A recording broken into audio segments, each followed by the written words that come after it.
Conversamos esta noche con el diputado de Renovación Nacional, Diego Chalper. ¿Cómo está, diputado? Muy buenas noches, gracias por acompañarnos. Hola Álvaro, buenas noches, muy bien. Terminando una larga jornada. Hablemos de lo que ha ocurrido en materia de seguridad, con críticas de la oposición. Incluso la semana pasada se hablaba de una acusación constitucional, se le pedía la renuncia. La ministra Toá reaccionó bastante ofuscado durante esta jornada del presidente Boric. Dijo, ¿por qué alegan si después no vienen a las reuniones a propósito de lo que pasó ayer en La Moneda? Mira, a ver, primero que todo para nosotros una sorpresa que el presidente quiebre su silencio, porque llevaba varios días sin referirse a la coyuntura para terminar polemizando con la oposición en algo que yo creo que Chile tiene una opinión bastante formada. Estamos en una crisis de seguridad gravísima, con indicadores tremendamente graves, con situaciones de delitos importados que no conocíamos en Chile. Entonces el tema migración irregular e ilegal para el presidente Boric es un problema, porque yo, Álvaro, tengo la convicción, y lo conozco hace bastante tiempo, que el presidente Boric no se le puede creer cuando dice que va a combatir la migración ilegal, porque él cree que la migración ilegal no es un problema. Y permíteme hacer un pequeño recuento de su cronograma. Él, el año 2020, interpuso un recurso ante el Tribunal Constitucional para impedir la entrada en vigencia en ciertos pasajes de la Ley de Migraciones. Cuando hacíamos expulsión administrativa en el gobierno anterior, presentaban recursos de protección para impedirlas. Nombra a Luis Taller a cargo del Servicio Nacional de Migraciones, que fueron los principales críticos de la Ley de Migraciones, que fue uno de los ideólogos del programa que por lo demás contemplaba en su versión original albergues transitorios. Y la guinda de la torta, Álvaro, perdóname que traiga estos documentos acá. El presidente Boric tuiteaba no hace mucho que uno de los problemas en Chile es que hay muchos chilenos. Bienvenidos migrantes. O uno peor, mira, no tengo problemas con inmigrantes sin papeles. Creo que debemos acogerlos, darles oportunidades y tratarlos como iguales que son. Entonces, en el fondo, perdón, pero es lo mismo que decía el expresidente Piñera cuando fue a pero con Cúcuta. una diferencia, que es que el comportamiento nuestro como oposición ha sido colaborar al gobierno en que enfrente la inmigración ilegal, y por lo mismo para nosotros no es sorpresa que el gobierno solo reaccione en la medida en que hay una presión muy sostenida. Hoy día anuncian que el subsecretario Monsalve va a ir a Caracas. Oye, si llevamos 2 años de gobierno. Ya, ¿Sabe usted cuántas? Pero que escúchame, ¿sabe 12.000 expulsiones es algo prácticamente imposible. Pero a ver, Álvaro, en los 2 años de gobierno, para que la gente sepa en su casa, ¿sabes cuántas expulsiones administrativas? Menos de 500. 270. Sí. El 2% de lo que corresponde a las 12.000 que tienen en carpeta. Entonces, no es problema nuestro que estén acumulando la pega para el final y que ojalá el anuncio que hagan de aquí a fin de año es que van a expulsar a las personas que hoy día tienen el deber legal de hacerlo. Entonces, nosotros simplemente lo que estamos haciendo es que la gente en su casa que sufre con la inmigración ilegal. Mira, permíteme un comentario, me junté ayer en la mañana con la CONAPYME, a quien aprovecho de saludar, y me decían que la gravedad de esto muchas veces es la violencia que se ha desencadenado que afecta a los comerciantes. Cómo esto hace que muchas personas tienen que adelantar su horario para no estar en momentos complicados porque la delincuencia de las 6 de la tarde en adelante no da tregua. Entonces, yo lo que le pido al presidente, por más que él, en su fuero interno, siga creyendo que la inmigración ilegal no es un problema, se dé cuenta que hoy día la crisis de seguridad está muy íntimamente ligada al descontrol migratorio que ha provocado este gobierno. Y sigue el ultimátum sobre la ministra Toá, porque ayer parecía que matizaban un poco en términos de que si no expulsaban iba a pedir su renuncia, acusación constitucional, que no han apoyado algunos partidos de Chile. O sea, para nosotros estamos bastante contentos, y la reacción hoy día del presidente termina de confirmarlo, que es que el gobierno necesitaba un remesón muy importante en esta materia, porque pasaban los días, se suscitaban hechos tan graves como el secuestro en Rancagua o como otras situaciones de violencia que involucraban a personas que no tenían migración regular, que tenían inmigración ilegal, y parecía que el gobierno no reaccionaba con la fuerza que se necesitaba. Entonces, nosotros creemos que esta terapia de shock que hemos provocado ha sido positiva, porque al final lo que nos importa es que la gente en su casa tenga más seguridad. Pero, ¿siguen estudiando una acusación contra la ministra Toá? Nosotros tenemos el deber de exigirle a la ministra Toá que cumpla la ley. Y la ley la obliga a expulsar a aquellas personas que, debiendo haberse regularizado, no lo han hecho. ¿Y por qué no fueron los exministros, exsubsecretarios ayer?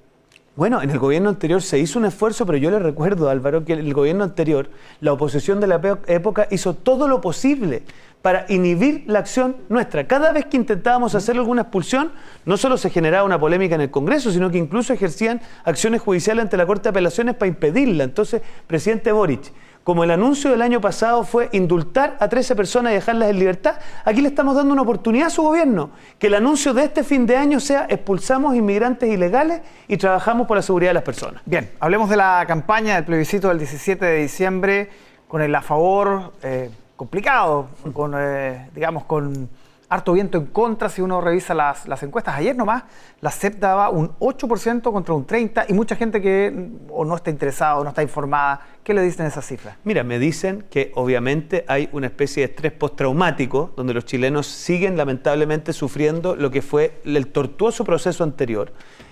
También me dice que hay un importante porcentaje en la encuesta CEP que todavía está indecisa y por lo tanto todavía hay mucho espacio para crecer. Pero también me dice, y tengo que reconocerlo con mucha preocupación, que veo un intervencionismo electoral por parte del gobierno que se traduce en dos cosas. Que hoy día anuncien la Defensoría de las Víctimas, para los que están en su casa, obviamente no es casualidad, porque se dan cuenta que lo que hace la propuesta constitucional en materia de seguridad es de tal envergadura que si la gente se da cuenta que votar a favor es la manera que tenemos para superar el bloqueo de la izquierda en el Congreso, entonces se puede producir un vuelco muy significativo en torno a esa opción.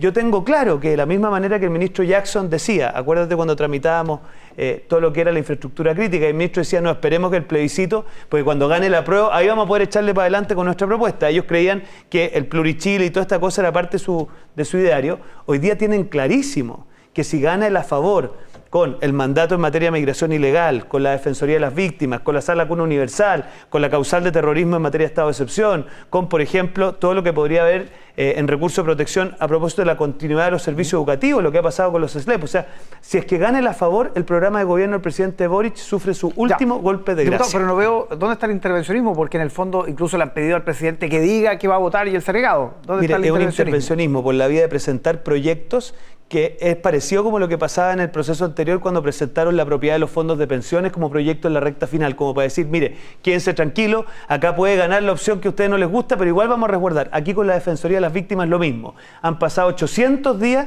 y resulta que hoy día se les ocurre presentar el tema de la Defensoría de las Víctimas. Y además yo tengo la convicción, Álvaro, y tengo que decirlo con alta responsabilidad, que el gobierno quiere silenciar la elección. ¿En qué sentido? Que pase lo más piola posible. Hacer el menor esfuerzo posible por difundir la elección, porque ellos saben que si la gente se empieza a informar del texto y se da cuenta, por ejemplo, lo robusto que es en materia de seguridad y hace el enlace entre la izquierda bloquea la agenda de seguridad con la actual constitución en el Congreso. Por lo tanto, la manera que tenemos de sobreponernos a ese bloqueo es que la constitución sea la que mande expulsión lo más pronto posible de la migración ilegal, que sea la constitución la que mande la Defensoría de las Víctimas, que sea la constitución la que mande la continuidad de los servicios educativos para la gente de Atacama. Se dan cuenta que para ellos eso puede ser muy complicado. Ya, revisando las encuestas uno ve Cadem 20 puntos de diferencia, Criteria más o menos lo mismo, Tú Influyes 18 puntos, CEP ya lo decíamos 22 puntos, incluso con mucha gente, es decir, y estamos a 4 semanas. Bueno, es que yo creo, y en esto he leído varios expertos que lo dicen, estos son el tipo de elecciones donde la gente toma sus decisiones muy en la recta final. Entonces, ¿qué está intentando, interpreto yo, hacer el gobierno? Es decir, mire, hay varias cosas que trae la Constitución en términos de seguridad que van a estar igual. Por eso presentan esto de la Defensoría de las Víctimas como una especie como intervencionismo electoral de última hora y reparten la menos cantidad posible de constituciones, porque ya el nivel de esfuerzo no puede ser menor. Entonces, ¿cuál es nuestra tarea? Nuestra tarea es mostrarle a la gente que la única manera de superar el bloqueo de la izquierda en materia de seguridad en el Congreso es a través de votar a favor de la Constitución. Le quiero preguntar finalmente por el triunfo de Milei en Argentina y las repercusiones en Chile. Primero, el presidente debería ir a la asunción del mando, todavía no está confirmado, hay trascendido, pero ¿qué cree usted? O sea, yo creo que lo de la ministra Vallejos es incomprensible.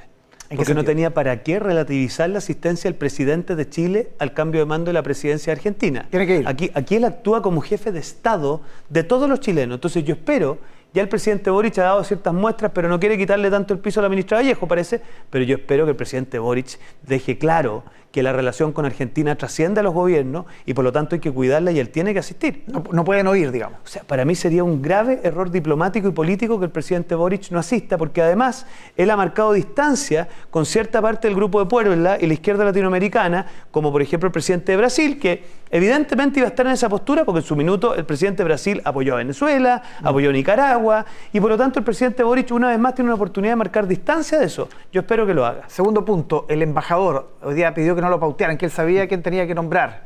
Era un cupo de, entre comillas, del Partido Comunista, Bárbara Figueroa, que se vino a un cargo dentro de su colectividad. ¿Quién debería ser el embajador? ¿Qué perfil Mire, debería yo me tener? acuerdo una franja electoral, ayúdeme usted Álvaro, porque tiene mejor memoria que yo, donde el presidente hablaba de un Estado sin pituto y donde hablaba de que en materia internacional se iban a privilegiar los funcionarios de carrera antes que los cuoteos. Es importante que lo que uno dice en campaña lo cumpla después como presidente. dejémoslo hasta ahí. Ya, ¿y qué elecciones saca la centroderecha? Chile Vamos de lo que pasó en Argentina. ¿Podría pasar acá? Mira, yo lo que observo es que hay hoy día un problema muy complejo de que la política, cuando no da respuestas, cuando no es capaz de resolver los problemas de la gente, obviamente visiones que se plantean como muy rupturistas empiezan a tener fuerza.